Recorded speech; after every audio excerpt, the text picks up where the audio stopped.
अभी तक हम लोगों ने पॉल्यूशन में क्या क्या देख लिया? एयर पॉल्यूशन देख लिया, वाटर पॉल्यूशन देख लिया। हमारे जो 3 पॉल्यूशन बचे थे, एक तो सॉइल पॉल्यूशन, मृदा पॉल्यूशन, साउंड पॉल्यूशन यानी ध्वनि प्रदूषण, और लास्ट है रेडियोधर्मी प्रदूषण। ठीक है, ये हमको आज पढ़ना है और आज हम पॉल्यूशन कंप्लीट कर लेंगे। इसके बाद कल संडे है, कल हमारी क्लास नहीं होगी। मंडे को हमारा MCQ का सेशन होगा। ठीक है, उसमें पॉल्यूशन से रिलेटेड जितने भी क्वेश्चन होंगे वो यहाँ पे मैं सॉल्व कराऊंगी, आप लोगों को पढ़ के आना है। ठीक है, उसके बाद जो ट्यूसडे है हम अपना नेक्स्ट चैप्टर स्टार्ट करेंगे। ठीक है, बता देंगे क्या स्टार्ट करना है। तो देखो, मृदा प्रदूषण यानी कि सॉइल पॉल्यूशन क्या होता है, बताओ क्या होता है? मैंने आपको एक डेफिनेशन बताई थी, उस डेफिनेशन को याद रखो और सब में फिट करते जाओ। हाँ हाँ, भौतिक परिवर्तन आता है। हाँ ठीक है, अवांछनीय परिवर्तन यानी कि किसके बारे में हम पढ़ रहे हैं? सॉइल के बारे में। ठीक है, किसके बारे में यहाँ हम पढ़ रहे हैं? सॉइल के बारे में। तो किसकी प्रॉपर्टी में चेंजेस आएगा? सॉइल की प्रॉपर्टी में। किसकी प्रॉपर्टी में चेंजेस होंगे? सॉइल की प्रॉपर्टी में। अब कौन कौन सी प्रॉपर्टी होंगी? फिजिकल होंगी, केमिकल होंगी और बायोटिक। ठीक है, भौतिक, रासायनिक और जैविक गुणों में परिवर्तन। मृदा की जैविक गुणों में परिवर्तन होना क्या कहलाता है? मृदा प्रदूषण कहलाता है। हाँ, वो लिखने की दृष्टि से अच्छी है। ठीक है,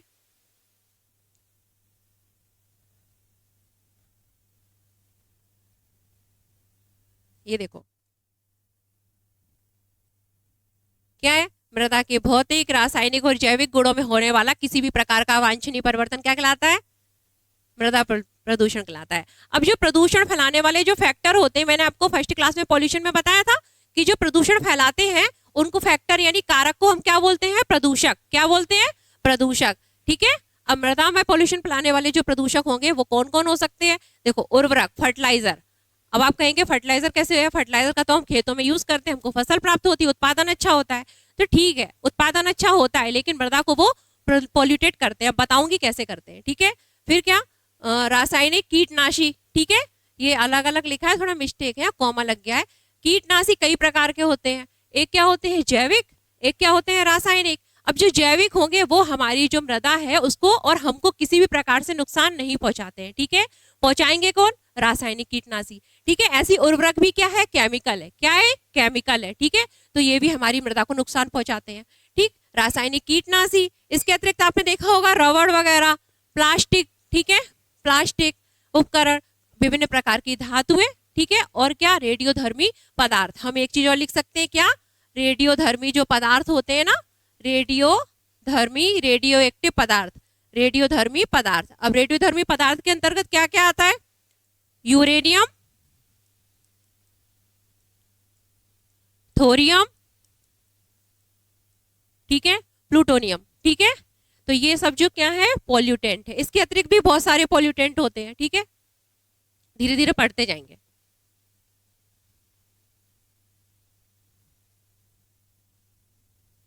यहां हम एक एक करके जब कारण पढ़ेंगे ना, तो इसमें सारे पॉल्यूटेंट जो एक्स्ट्रा है वो हमारे आ जाएंगे। ठीक है, अब देखो मृदा प्रदूषण होता कैसे है। ठीक है, हमने देख लिया मृदा प्रदूषण क्या है।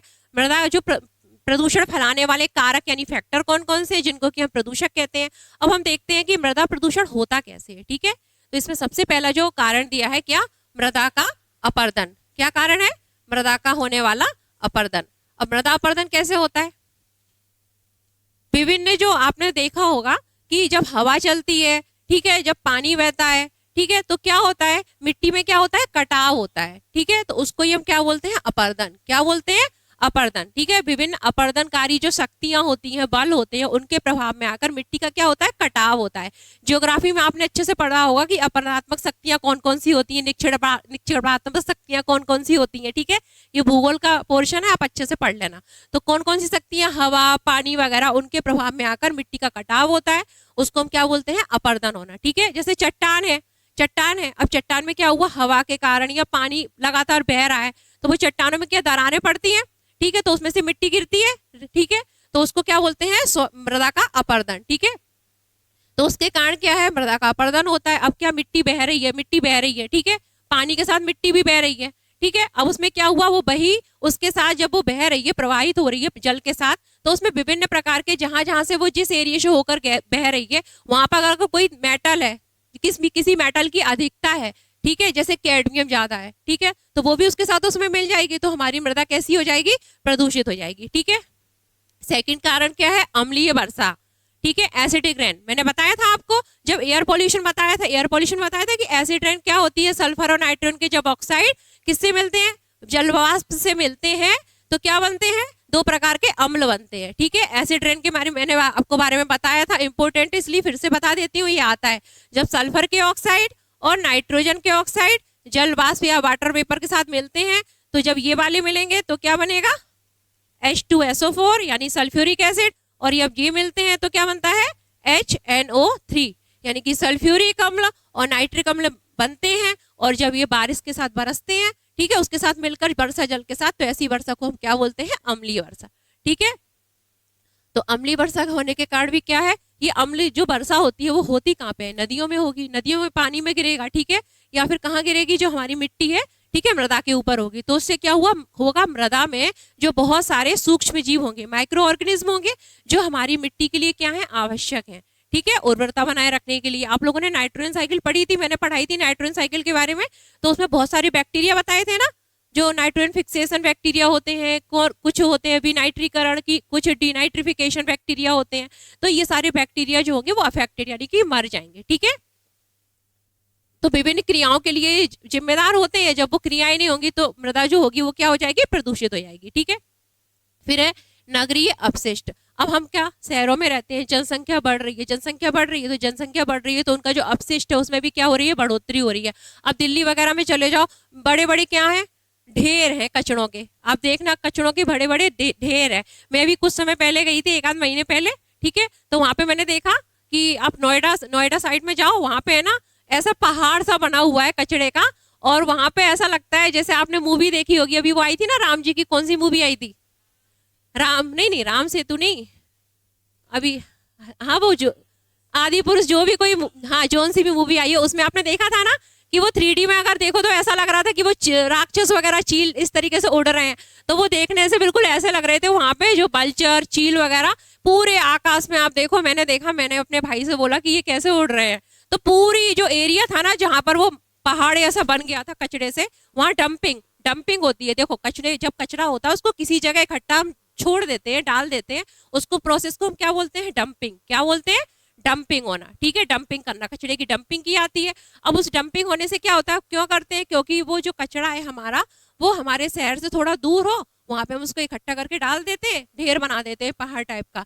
फिर उस पर क्या है, बैक्टीरिया वगैरह उस पर अटैक करें, उस पर क्या सनलाइट पड़े, और नेचुरल प्रोसेस से है ना उसमें कुछ क्या हो, डिकम्पोजिशन हो जाए, इसलिए हम उसको एक जगह डाल देते हैं। ठीक है, तो ये भी क्या है, पॉल्यूशन का एक बहुत बड़ा कारण है, क्योंकि इससे क्या होता है कि बहुत सारी चीजें जो होती है ना, बहुत सारी मेटल वगैरह, वो कहाँ, हमारी जो पृथ्वी है, हमारी जो मिट्टी है, मृदा है, उसको अफेक्टेड करती है। ठीक है, और जो हमारी मृदा है वो कैसी हो जाती है, अनफर्टाइल। कैसी हो जाती है, अनफर्टाइल। हाँ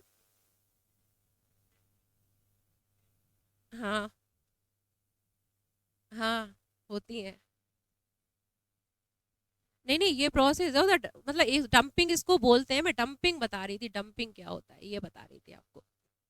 ठीक है, फिर है कृषि में रसायनों का प्रयोग। अब हम क्या, एग्रीकल्चर में आजकल क्या है, आपने देखा होगा हरित क्रांति आने के बाद, ठीक है, हम एग्रीकल्चर में क्या, हमारी उन्नति तो बहुत हुई है, प्रोडक्शन में क्या है, उन्नति हुई है। ठीक है, लेकिन उसका जो प्रभाव है वो किस पर पड़ा है, हमारी जो मिट्टी है ना, मृदा, उस पर पड़ा है। ठीक है, अब कैसे पड़ा है, क्योंकि विभिन्न प्रकार के जो फर्टिलाइजर हैं, ठीक है, कीटनाशी हैं, पेस्टिसाइड जिनको बोलते हैं, खरपतवार नाशी है जिनको हम क्या बोलते हैं, वेडिसाइड बोलते हैं। ठीक है, उनका प्रयोग होने लगा अधिक से अधिक, वो सस्ती कीमत पर सरकार उनको उपलब्ध कराती है, सब्सिडी देती है ना, यूरिया के लिए सब्सिडी देती है। ठीक है, आप लोगों ने देखा होगा जब यूरिया के लिए जो वाइट बोरियों में मिलती है यूरिया, उस पर काफी सरकार जो है सब्सिडी देती है। हाँ बोलो, हाँ ठीक है, मिलते हैं। ठीक है, तो उस पर क्या काफी सब्सिडी दी जाती है, क्यों दी जाती है, क्योंकि उसका जो कृषक लोग हैं वो कृषि में प्रयोग करें और उससे क्या हो, अधिक से अधिक उनका उत्पादन हो। ठीक है, अब उत्पादन तो होता है, लेकिन क्या होता है, मृदा जो है ना, मृदा उसमें ह्यूमस की कमी हो जाती है। तो ये प्रश्न आता है कि फर्टिलाइजर का अधिक से अधिक प्रयोग करने पर मिट्टी में किसकी कमी हो जाती है, तो जो मिट्टी है उसकी जो ह्यूमस होती है ना, उसकी कमी हो जाती है। ठीक है, ह्यूमस की कमी हो जाती है, ह्यूमस को ह्यूमस ही बोलते हैं इंग्लिश में भी। ठीक है, ह्यूमस, ह्यूमिडिटी होती है आर्द्रता। हाँ, ह्यूमस, ह्यूमस मतलब वो जो माइक्रो ऑर्गेनिज्म वगैरह रहते हैं, तो वो ह्यूमस, उस ठीक है, तो वो ह्यूमस की कमी हो जाती है, और उससे क्या है, मृदा जो होती है वो बंजर हो जाती है। कैसी हो जाती है? अनफर्टाइल। एक समय के बाद आप देखोगे शुरू में तो उत्पादन काफी होगा, लेकिन एक समय के बाद वो मृदा है वो कैसी हो जाएगी? बंजर हो जाएगी। ठीक है, और मैंने बताया ही था कि जो कृषि अपशिष्ट होते हैं जब वो वर्षा जल के साथ प्रवाहित होते हैं और क्या एक जगह से दूसरे जगह जाते हैं, तो वहां जहाँ पे मिलते हैं इस एरिया में, वहां की जो मृदा है वो क्या पॉल्यूटेड हो जाती है। ठीक है, उसके बाद रेडियो एक्टिव अपशिष्ट, मैं पहले ही बता चुकी हूँ रेडियो एक्टिव अपशिष्ट कौन कौन से होते हैं, यूरेनियम, थोरियम, प्लूटोनियम और भी बहुत सारे होते हैं। ठीक है, आपको ये इंपॉर्टेंट नाम है, याद रखने हैं। अब क्या रेडियो एक्टिव जो पावर प्लांट होते हैं, ठीक है, संयंत्र होते हैं, वहां से क्या है कभी कभी कुछ दुर्घटनाएं हो जाती है, जैसे क्या एकदम से सुनामी आ गई। ठीक है, सुनामी आ गई तो वो उस क्षेत्रों में है तो क्या होगा, उनको नुकसान होगा। इसके अतिरिक्त भूकंप आ गया तो क्या होगा, उनको हानि होगी उन संयंत्रों को। इसके अतिरिक्त क्या है, अगर किसी देश ने किसी देश पर अटैक कर दिया, जैसे अभी हुआ था रसिया और यूक्रेन ने, ठीक है, अभी भी उनका चल ही रहा है युद्ध। कब से चल रहा है? फरवरी से चल रहा था, है ना, 24 फरवरी आई थिंक डेट है, एक बार देख लेना, 24 फरवरी से चल रहा है। ठीक है, काफी समय हो गया। तो क्या है, आपने सुना होगा चेरनोबिल के बारे में सुना होगा, चेरनोबिल। ठीक है, तो ये कहाँ पर है? यूक्रेन में है। कहाँ पर है? यूक्रेन में। अब अगर है ना, इस पर क्या है, इसको जैसे कि किसी देश का किसी देश से अगर युद्ध चल रहा है और उसने क्या हुआ, उस पर अटैक कर दिया, ठीक है, उस देश पर, और वहां पर क्या ये संयंत्र वगैरह है, तो इनको नुकसान होगा। तो इससे क्या होगा, जो पदार्थ है, ठीक है, वो क्या होंगे, लीकेज होंगे। क्या होंगे? लीकेज होंगे। और वो कहाँ फैलेंगे? हमारे एटमॉस्फेयर में तो चारों ओर फैलेंगे ना। ठीक है, तो उससे क्या होगा, मृदा को भी प्रदूषित, मृदा प्रदूषित होगी। ठीक है, फिर क्या है, डंपिंग। डंपिंग मैंने बता ही दिया, कचरे को ऐसे डालना। ठीक है, फिर वनोन्मूलन। अब देखो एक जो महत्वपूर्ण जो फैक्टर है ना प्रदूषण का, वो क्या है? वनोन्मूलन। वनोन्मूलन का मतलब क्या होता है कि वनों को काट देना। ठीक है, वनों की कटाई हो रही है, मनुष्य जो है अपने उपयोग की पूर्ति के लिए क्या कर रहा है, वनों को काट रहा है। तो किन किन कारणों से वनों की कटाई की जाती है, बताओ जरा। हाँ, नगरीकरण, नगरीकरण, औद्योगिकरण, इसमें सब आ जाएंगे आपका। ठीक है, ठीक है, विभिन्न अपनी जो आवश्यकताओं की पूर्ति के लिए मनुष्य जो है वनों की कटाई कर रहा है। जब वनों की कटाई कर रहा है तो जो वन है, पेड़ पौधे हैं, वो क्या करते हैं, मिट्टी को पकड़े रहते हैं, मिट्टी को पकड़े रहते हैं ना। तो वो क्या है, अगर वो मिट्टी को अच्छी तरीके से पकड़े रहेंगे तो मृदा अपरदन नहीं होगा। ठीक है, तो एक तो ये हो गया। दूसरा क्या है कि आपने सुना होगा, एक मैं और बता देती हूँ, अभी मैं साउंड पढ़ाऊंगी, मुझे याद आ गया है। ठीक है, तो जो साउंड होते हैं ना, साउंड पॉल्यूशन, अभी इसके बाद साउंड पॉल्यूशन नहीं पढ़ाऊंगी, तो वो थोड़ा मृदा से अलग है, लेकिन याद रख लो यहाँ पे बन का है इसलिए बता रही हूँ। तो जब हम सुनते हैं ना कि साउंड पॉल्यूशन बहुत हो रहा है, साउंड पॉल्यूशन बहुत हो रहा है, तो साउंड पॉल्यूशन को कंट्रोल करने का एक हमारा तरीका ये भी है कि अधिक से अधिक संख्या में हम क्या, वन लगाएं। ठीक है, क्योंकि जिस क्षेत्र में ज्यादा वन होते हैं ना, वो क्या है, ध्वनि प्रदूषण को कंट्रोल करते हैं थोड़ा। ठीक है, तो याद रखना, कभी क्वेश्चन अगर आ जाए तो ध्वनि प्रदूषण को नियंत्रित करने में वनों का भी महत्वपूर्ण योगदान है। ठीक है, यहाँ पे मृदा में नहीं है, लेकिन वो आया वन तो मैंने बता दिया, क्योंकि इसके बाद हम लोग साउंड ही पढ़ेंगे आज। ठीक, इसके अतिरिक्त आपने सुना होगा एक झूम कृषि के बारे में, सुना है झूम कृषि? ठीक है, हाँ, क्या होती है बताओ झूम कृषि? हाँ, हाँ, इसको स्थानांतरित कृषि भी बोलते हैं। इसमें क्या है, हाँ, जो बहुत प्रकार की जो जनजातियां हैं ना, हमारे मध्य प्रदेश में भी जनजातियां हैं, ठीक है, वो भी इस कृषि को अपनाती हैं। ठीक है, उनमें परंपरा है इस कृषि को करने की। ठीक है, तो जैसे कि बेगा जनजाति है, बेगा जनजाति, ठीक है, उसमें ये वाली कृषि जो स्थानांतरित कृषि होती है वो पाई जाती है। ठीक है, अब देखो ये इसको हम क्या बोलते हैं, स्थानांतरित कृषि। क्या बोलते हैं? स्थानांतरित कृषि। इसमें क्या होता है कि लोग जो है, किसान जो है, वो एक जगह से दूसरे जगह पर कुछ समय के लिए ठहरते हैं। जैसे आज यहाँ है तो इस क्षेत्र का जो पूरा जंगल है उसको क्या करते हैं, वो सफाई, जला देंगे। क्या करेंगे? जला देंगे, जला देंगे। फिर उसके बाद क्या करेंगे, वहां पर खेती करेंगे कुछ समय बाद। ठीक है, वहां उसमें वो उर्वरक वगैरह का प्रयोग नहीं करते। ठीक है, नॉर्मल उसमें खेती करेंगे, कुछ समय बाद वो दूसरी जगह पर चले जाएंगे, वहां पे यही प्रक्रिया अपनाएंगे, पेड़ों को जला देंगे, जलाने के बाद फिर वहां कृषि करेंगे। ठीक है, तो इससे क्या है, हमारी मृदा को भी नुकसान पहुंचता है, क्योंकि वन जो है वो नष्ट हो रहे हैं और पर्यावरण को तो नुकसान हो ही रहा है। ठीक है, तो ये भी एक कारण है।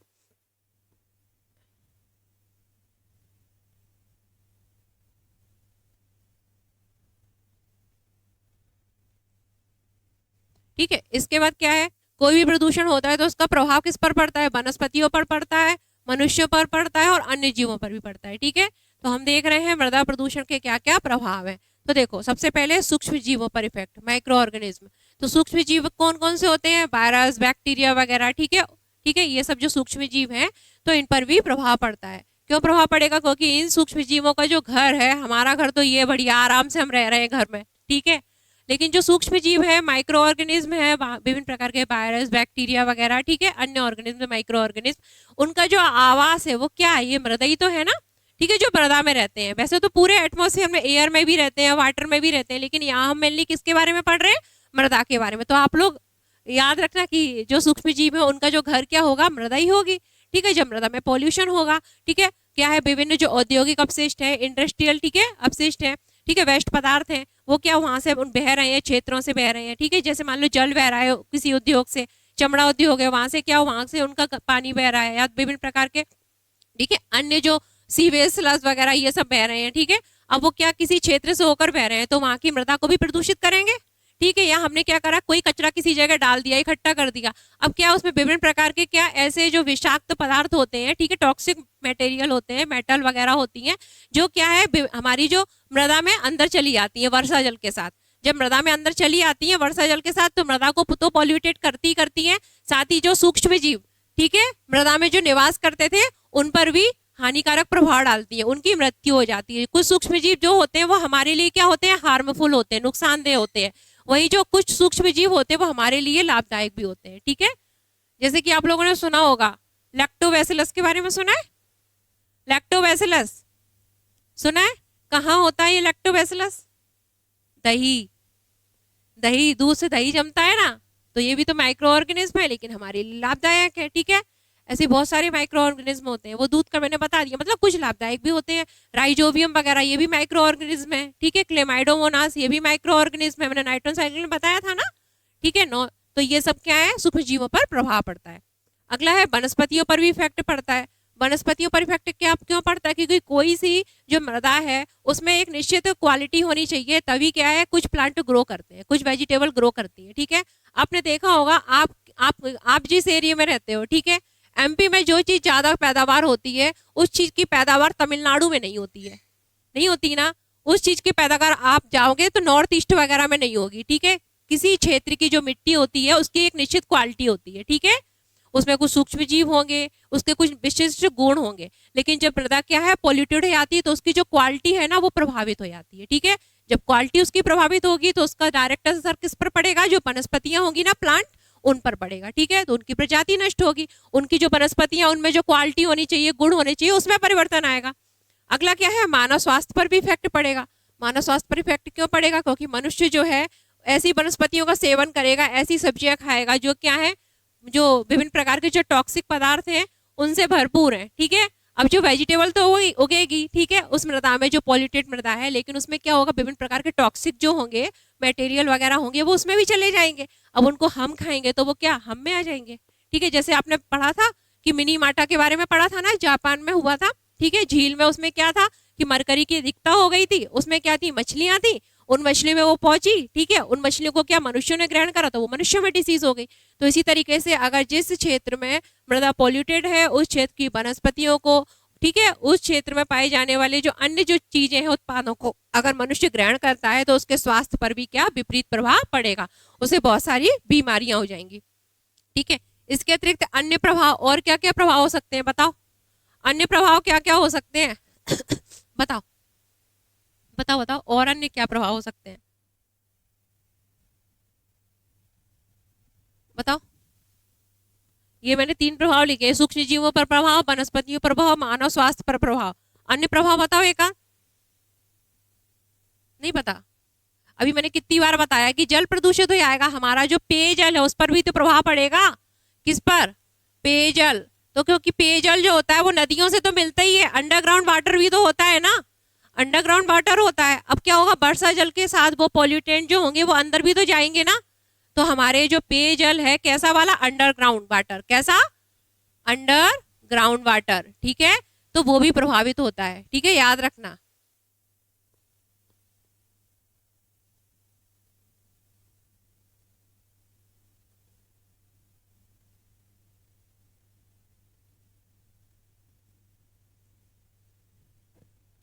इसके बाद देखो, मृदा प्रदूषण को रोकने के लिए किए गए, ठीक है, उपाय। क्या क्या उपाय हैं? सबसे पहले क्या है, जैविक खाद का प्रयोग करना चाहिए। अब जैविक खाद क्या होती है, उर्वरक और खाद अलग अलग होती है। जैविक खाद कैसे बनाई जाती है, जो कृषि अपशिष्ट होते हैं ना, कृषि अपशिष्ट मान लो क्या, हमारी जो फसल है, क्या हुआ मत बताओ अभी, ये भी ये देख लो, जैसे कि हमने किसकी फसल उगाई, मान लो किसान है, उसने कपास की फसल उगाई, ठीक है, कपास की फसल उगाई, उसने जो कॉटन के जो बॉल थे वो प्राप्त कर लिए।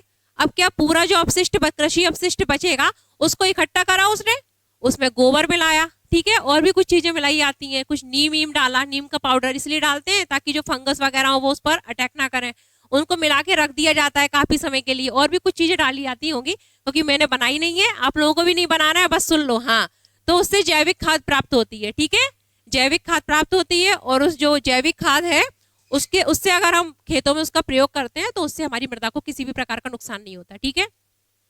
आजकल जैविक कृषि को बढ़ावा भी दिया जा रहा है। जैविक कृषि में प्रथम राज्य भारत में बताओ कौन है बेटा, जैविक कृषि में प्रथम राज्य कौन है बताओ भारत में?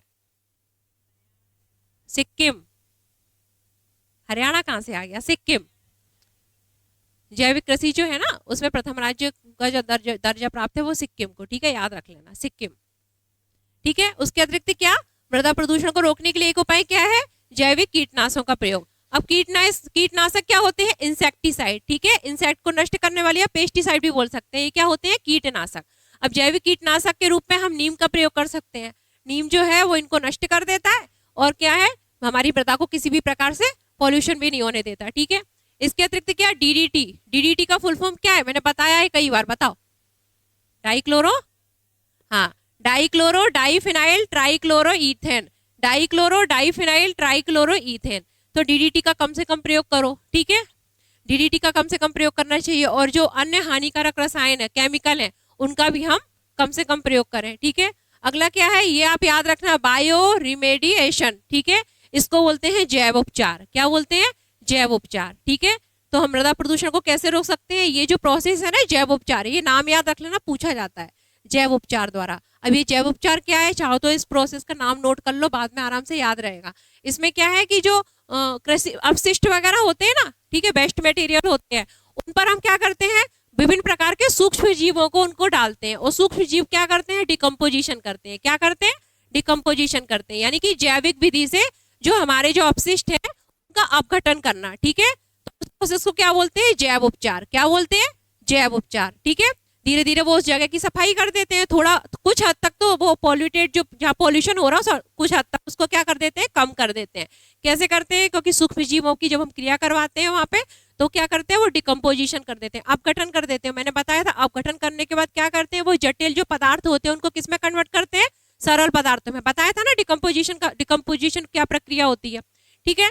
तो उसको क्या बोलते हैं, जैव उपचार। ये पूछ लिया जाता है, इनमें ये महत्वपूर्ण है जैव उपचार, ठीक है। उसके बाद वृक्षारोपण को अधिक से अधिक क्या करना चाहिए, बढ़ावा देना चाहिए। अब वृक्षारोपण भी क्या, दो प्रकार का होता है, एक क्या होता है वनीकरण, एक क्या होता है पुनर्वनीकरण, ठीक है, याद रखना। एक क्या होता है वनीकरण, यानी कि खाली भूमि उस पर हमने वन लगा दिया, और एक होता है पुनर्वनीकरण, ठीक है। पुनर्वनीकरण मतलब पहले वहां पे वन थे, जंगल थे, हमने काटे, फिर हमको अकल आई कि पॉल्यूशन हो रहा है, वन लगाना चाहिए, हमने फिर से वन लगाए, तो वो होता है पुनर्वनीकरण। दोनों अलग अलग चीज है, ठीक है।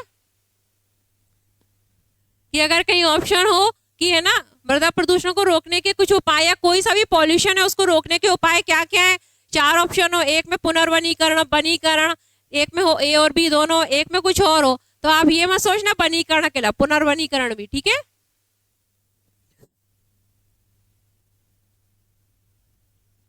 इसके बाद हमारा अगला पॉल्यूशन है ध्वनि प्रदूषण। क्या है, ध्वनि प्रदूषण, ठीक है।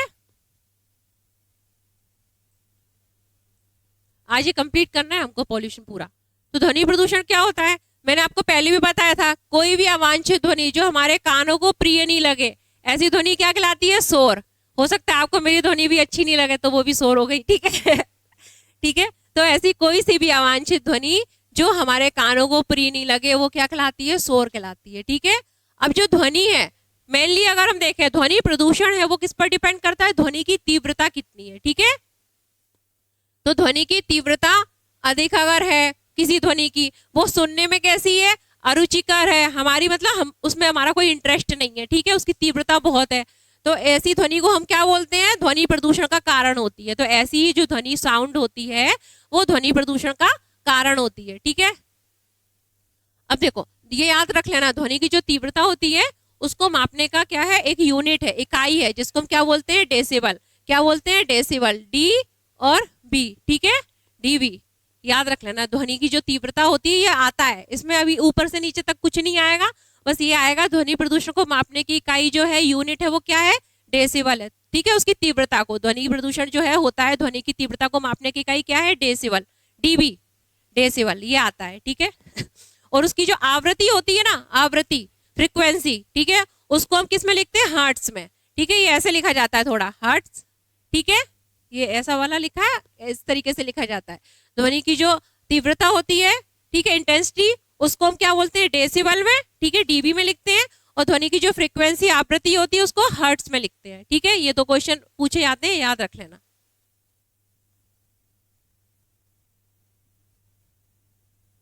अब देखो ध्वनि प्रदूषण के कारण क्या होते हैं, तो ध्वनि प्रदूषण के कई सारे कारण हैं। हाँ बताओ, ध्वनि प्रदूषण के कारण क्या होते हैं, बताओ। क्या, स्पीकर, और स्पीकर को मैं थोड़ा सा धीमा कर दूं अगर, तो बस, हाँ ठीक है, चलो। तो ध्वनि प्रदूषण के देखो कई कारण हैं। एक कारण क्या होते हैं, प्राकृतिक कारण, ठीक है, जिनको हम क्या बोलते हैं, नेचुरल, ठीक है। तो जो प्रकृति में होते रहते हैं, क्या क्या, तूफान आना, ठीक है, जब तूफान आता है तो क्या आवाजें आती है, ठीक है, तूफान आना। फिर सुनामी, ठीक है, बादलों की गरज, बादलों में गड़गड़ाहट होती है, बिजली चमकती है, आवाज आती है ना, डर लगता है कि कहीं बिजली गिरनी पड़े, ठीक है।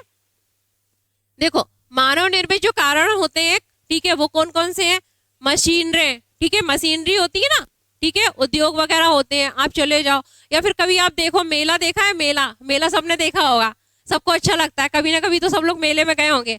वहां पे कितना शोर होता है, वो झूले चलते हैं और कितना शोर होता है, तो वो भी क्या है, ध्वनि प्रदूषण। क्या है, ध्वनि प्रदूषण। नहीं देखा, अच्छी बात, अगली बार देख लेना। अब देखो, तो विभिन्न प्रकार की मशीनें, औद्योगिक मशीनें, ठीक है, इंडस्ट्री में जो यूज होती हैं, विभिन्न प्रकार के वाहन, व्हीकल, आप गांव में चले जाओ, जंगल में चले जाओ, कुछ एकदम शांति होगी, ठीक है, गांव में चले जाओ, शांति होगी, वहां पॉल्यूशन, ध्वनि प्रदूषण बिल्कुल नहीं मिलता, ठीक है। ध्वनि क्या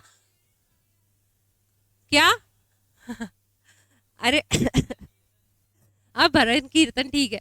तो देखो हम जंगल में चले जाए, बिल्कुल पॉल्यूशन नहीं होगा, कोई सा भी पॉल्यूशन नहीं होता, नेचुरल, ठीक है। अब देखो वाहन के कारण पॉल्यूशन होता है। इसके बाद क्या है, जो इलेक्ट्रिक उपकरण है, विद्युत उपकरण है, ठीक है, उनसे भी क्या प्रदूषण होता है। आप मिक्सी को चलाओ, उससे भी प्रदूषण होगा। ये देखो पंखा चल रहा है, इसकी भी आवाज आ रही है ना, तो ये सब क्या एक प्रकार का पॉल्यूशन ही है। बस बस बस, बाद में अच्छे से डिस्कस करना। अब देखो ये आपको याद रखना है, ये क्या है, WHO, ठीक है।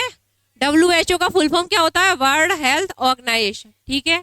तो वर्ल्ड हेल्थ जो ऑर्गेनाइजेशन है, संस्थान है, उसने ध्वनि की कुछ तीव्रता बताई है, मतलब अधिक से अधिक कितनी होनी चाहिए, ठीक है। तो अगर हम देखें ध्वनि का जो स्तर है वो दिन में कितना होना चाहिए, 45 डेसिबल, ठीक है, 45 डेसिबल। और नाइट में उसने क्या बताया है, 35 डेसिबल से अधिक नहीं होना चाहिए, ठीक है। नाइट में कितना, 35 डेसिबल से अधिक नहीं होना चाहिए, इससे ऊपर है तो वो क्या हो गया, ध्वनि प्रदूषण का कारण है। ऐसी ध्वनि क्या है, ध्वनि प्रदूषण का कारण है, ठीक है। WHO का है तो याद रखना। अलग, हाँ, ज्यादा होता है, ज्यादा होता है, हाँ होता है, उनका ज्यादा होता है, हाँ होता है, कान मेरे को तो दर्द होने लगता है भाई, है, होता है, ज्यादा वो तो बहुत बजाते हैं, ठीक है, वो उनके ऊपर डिपेंड है, वो जितना बजाना है उनको, ठीक है। अब देखो जो साउंड होती है वो 3 टाइप की होती है, ध्वनि तरंगे जो होती हैं वो 3 टाइप की होती है। मेनली ये फिजिक्स का पोर्शन है, लेकिन चूंकि ध्वनि जो प्रदूषण है उसमें क्या ध्वनि वर्ड आ रहा है, ठीक है, तो हम यहाँ देख लेंगे कि ध्वनि तरंगे जो होती हैं वो कितने प्रकार की होती हैं। ध्वनि तरंगे, तो ध्वनि तरंगे जो होती हैं वो 3 प्रकार की होती है। एक होती है infrasonic waves, Audible waves, ultrasonic, ठीक है। अब देखो इंफ्रासोनिक मतलब क्या होता है, इनको बोलते हैं अपश्रव्य ध्वनि तरंगे। क्या बोलते हैं, अपश्रव्य ध्वनि तरंगे, ठीक है। इंफ्रासोनिक साउंड वेव, अपश्रव्य ध्वनि तरंगे। दूसरी होती है ऑडिबल, ऑडिबल मतलब क्या होता है, जिनको हमारे कान सुन सकते हैं, जिनको हमारे कान सुन सकते हैं, ठीक है, वो क्या हो गई ऑडिबल, क्या हो गई ऑडिबल। उनको बोलते हैं हम अपश्रव्य ध्वनि तरंगे, ठीक है, सॉरी श्रव्य ध्वनि तरंगे, श्रव्य मतलब सुनना। थर्ड होता है अल्ट्रासोनिक, ठीक है, अल्ट्रासोनिक जो ध्वनि तरंगे होती है उनको बोलते हैं पराश्रव्य ध्वनि तरंगे। क्या बोलते हैं, पराश्रव्य ध्वनि तरंगे। हिंदी में भी यही लिखा जाता है देवनागरी लिपि में कि इंफ्रासोनिक वेव जो होती है, ठीक है, उनकी जो वेव लेंथ होती है वो कितनी होती है, ठीक है, तरंग दैर्घ्य, ठीक है, एंड ऑडिबल की कितनी होती है और अल्ट्रासोनिक की कितनी होती है। तो आपको इंग्लिश वाले नाम भी याद रखने हैं, ठीक है। तो देखो इंफ्रासोनिक जो साउंड होती है ना वेव्स, उनकी जो अगर हम देखें तो कितनी 20 हर्ट्ज से कम, ठीक है, उनकी जो तरंग दैर्घ्य है वेव लेंथ है वो कितनी होनी चाहिए, फ्रीक्वेंसी कितनी होनी चाहिए, 20 हर्ट्ज से कम, ठीक है, उनकी जो फ्रीक्वेंसी है वो कितनी 20 हर्ट्ज से कम होती है, ठीक है। जो ऑडिबल तो तरंगे होती हैं, ध्वनि तरंगे होती हैं, उनकी फ्रीक्वेंसी कितनी होती है 20 से 20,000 हर्ट्ज, कितनी होती है 20 से 20,000 हर्ट्ज। और जो अल्ट्रासोनिक, ठीक है, अल्ट्रा मतलब क्या होता है परा, परा मतलब पार चली गई, यानी कि 20,000 से ऊपर, ऐसे याद रखो, ठीक है। देखो ऑडिबल जो सुनाई देगी 20 से 20,000, ठीक है, पराश्रव्य मतलब जो बहुत पार चली गई, बिल्कुल हमारे कान से पार है, ठीक है, तो वो पार पराश्रव्य, ठीक है। अल्ट्रासोनिक तो वो क्या हो गई 20,000 हर्ट्ज से ऊपर की, ठीक है, और वो ऊपर की सबसे ऊपर की कौन है, इंफ्रासोनिक, ठीक है, इनको क्या बोलते हैं अपश्रव्य। तो इनकी जो तरंग वो है आवृत्ति वो क्या है 20 हर्ट्ज से कम, ठीक है। तो आपको ये याद रखनी है, पूछ ली जाती है।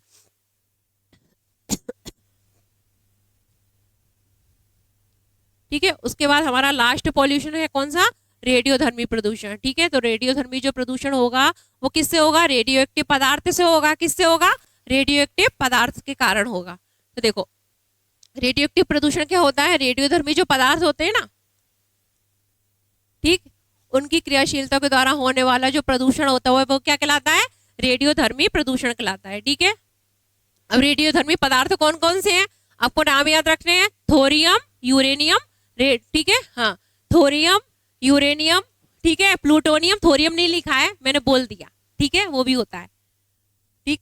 तो ये क्या है, रेडियो जो एक्टिव पदार्थ है जो पॉल्यूटेंट फैलाते हैं, ठीक है।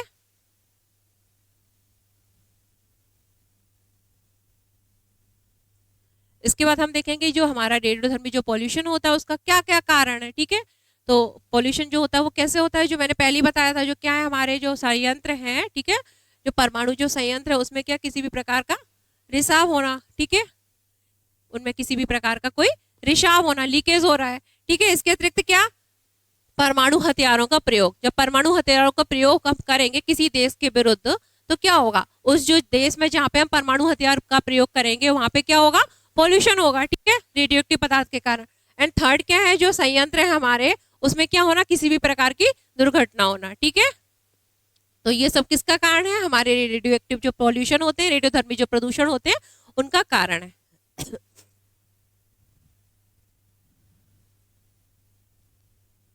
अब जो रेडियोएक्टिव जो पॉल्यूशन होता है उसका इफेक्ट किस पर पड़ता है, तो उसका इफेक्ट जो है सबसे ज्यादा तो हम पर पड़ता है, मानव स्वास्थ्य पर, ठीक है।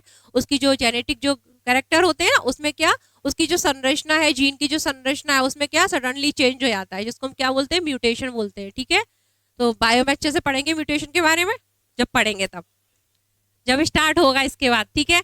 अब देखो इसका इफेक्ट क्या है, मनुष्य के स्वास्थ्य पर पड़ता है, ठीक है, उसको विभिन्न प्रकार की डिसीज हो जाती है, उसकी जो आईज वगैरह है उन पर भी इफेक्ट पड़ता है, उसकी देखने की क्षमता जो है वो कम हो जाती है, कभी कभी तो बिल्कुल ही खत्म हो जाती है, ठीक है।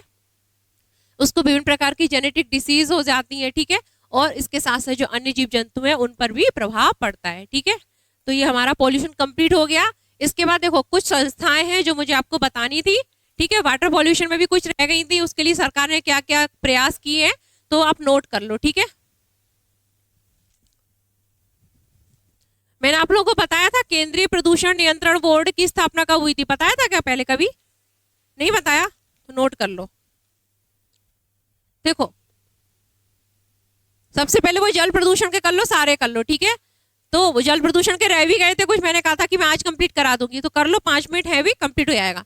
तो जल प्रदूषण से संबंधित प्रमुख एक्ट, ठीक है, यानी कि प्रमुख अधिनियम, ठीक है, जो सरकार द्वारा बनाए गए हैं जल प्रदूषण से, बेटा नोट कर लो, जल प्रदूषण से संबंधित प्रमुख एक्ट, ठीक है, या अधिनियम कौन कौन से हैं, ठीक है।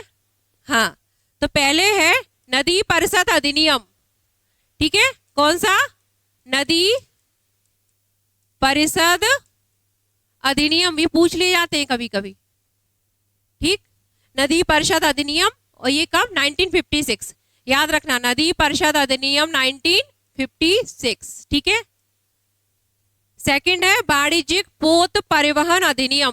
ठीक है, पोत मतलब जहाज वगैरह होते हैं ना, ठीक है, कॉमर्शियल के लिए, तो वाणिज्यिक पोत, नोट कर लो, पोत परिवहन अधिनियम। हाँ, नदी परिषद अधिनियम 1956, वाणिज्यिक पोत परिवहन अधिनियम। ये कब आया था? 1958 में। कब आया था? 1958। 1958। ठीक, नोट कर लो।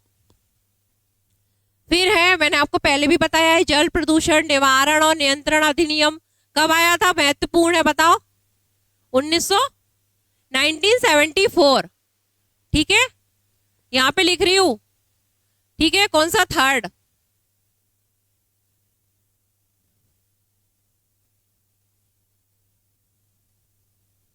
जल प्रदूषण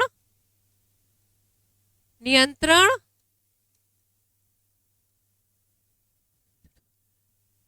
निवारण अधिनियम।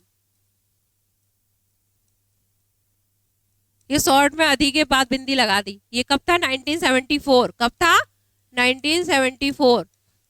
जल प्रदूषण निवारण और नियंत्रण अधिनियम है, निवारण पहले लिख लेना। जल प्रदूषण निवारण और नियंत्रण अधिनियम 1974 मेनली जल प्रदूषण से रिलेटेड है। ठीक है, याद रखना। इसके बाद एक और अधिनियम आया जल प्रदूषण से रिलेटेड, उसमें क्या था? उपकर और आ जाएगा। क्या आएगा? उपकर। जल प्रदूषण निवारण नियंत्रण उपकर अधिनियम। ठीक है, बाकी तो पूरा यही यही है, उसमें एक चीज और ऐड हो जाएगी। क्या ऐड हो जाएगी? उपकर अधिनियम। ठीक है, उसका नाम है ये। वो कब आया था? 1977 में। कब आया था? 1977। ये इतने इंपॉर्टेंट नहीं है, जो ये दो अधिनियम है ना, एक्ट, ये इंपॉर्टेंट है। एक तो 74 वाला और 77 वाला। हाँ, जल प्रदूषण निवारण और नियंत्रण अधिनियम, पहले इसको लिख लेना। लाओ मैं कर ही देती हूँ, नहीं तो तुम लोग उल्टा कर दोगे।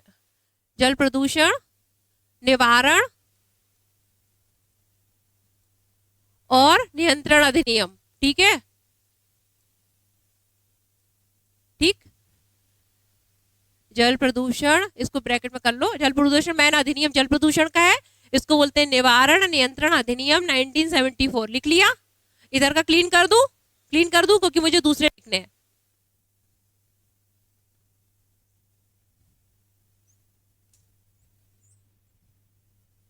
कौन सा है? फोर्थ। लिखो, जल प्रदूषण निवारण नियंत्रण उपकर अधिनियम। लिखो, जल प्रदूषण, लिख लिया? Very good. जल प्रदूषण निवारण नियंत्रण, कौन सा? उपकर अधिनियम। ठीक है, उपकर। ये उपकर के बारे में आप लोगों ने इकोनॉमिक्स में पढ़ा होगा, पढ़ा होगा, उपकर वगैरह के बारे में पढ़ा है, पढ़ा होगा। ठीक है, जल प्रदूषण निवारण नियंत्रण उपकर अधिनियम 1977, ये मोस्ट इंपोर्टेंट एंड ये भी मोस्ट इंपोर्टेंट। ठीक है, याद रखना। ठीक हो गया? आगे कराऊं? ये तो होगा एक प्रमुख अधिनियम। अब क्या है? जल प्रदूषण जो मैंने बताया था, उससे निपटने के लिए हमारी जो सरकार है उसने कुछ प्रयास किए हैं। ठीक है, तो वो कुछ कुछ प्लान लाए थे, वो आपको, जैसे गंगा एक्शन प्लान था, राष्ट्रीय नदी संरक्षण योजना थी, नमामि गंगे प्रोजेक्ट था। तो ये आपको याद होना चाहिए, कभी कभी पूछ लिए जाते हैं, क्योंकि हमारी अभी कौन सी गवर्नमेंट चल रही है? मोदी गवर्नमेंट चल रही है। तो मोदी गवर्नमेंट के काल में जो काम हुआ है वो तो पूछ ही लिया जाएगा ना। ठीक है, तो ये लिख लिया? क्लीन कर दो इसको।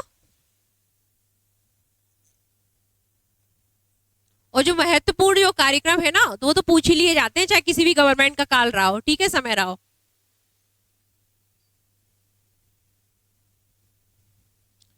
ठीक है, तो जल प्रदूषण की समस्या से निपटने के लिए कुछ सरकार द्वारा किए गए प्रयास। ठीक है, सरकार द्वारा किए प्रयास। ठीक, सबसे पहले आप लोगों ने सुना होगा गंगा एक्शन प्लान के बारे में सुना है, ये बहुत महत्वपूर्ण है, कई बार पूछा जा चुका है, ठीक है, विभिन्न एग्जामों में। कौन सा? गंगा एक्शन प्लान, इसको गैप भी बोलते हैं, इस नाम से भी आ जाता है, GAP। इधर देख लो, गंगा एक्शन प्लान, GAP, ठीक है। इसको क्या बोलते हैं हिंदी में? गंगा कार्य योजना। क्या बोलते हैं? गंगा कार्य योजना, गंगा एक्शन प्लान।